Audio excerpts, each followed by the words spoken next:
And so the message this morning is the word standard is pure lie. The word standard is pure lie. There is only one standard, the God standard. And so sexual relations should be between a man and a woman. And even in that relationship, you are to be faithful. Because what? The body is not your own. It's as simple as that. The body is not your own. And so when you are in a sexual relationship as defined by God, you're not even allowed to do how you like, because the body is not your own. Apart from the fact that it belongs to God, it also belongs to your partner.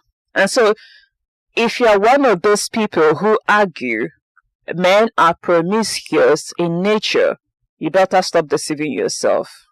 Because Leviticus chapter 18:20 specifically says, do not have sexual relations with your neighbor's wife and defile yourself with her.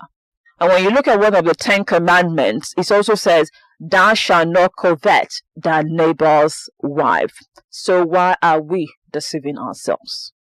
If God has said, don't, why are you going about shouting, men are promiscuous by nature? And so you point at King David, who had many wives and concubines. Why don't you point at Adam? Why don't you point at Abraham? Why don't you point at Jesus? Why don't you point at Apostle Paul? Are they not men?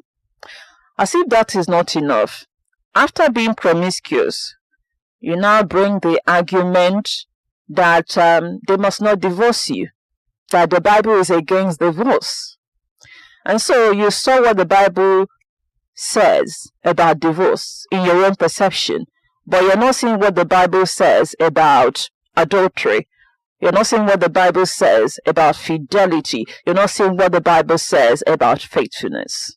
Was it not Apostle Paul that said in Hebrews chapter 13:4, it says, marriage should be honored by all, and the marriage bed kept pure, for God will judge the adulterer and all the sexually immoral.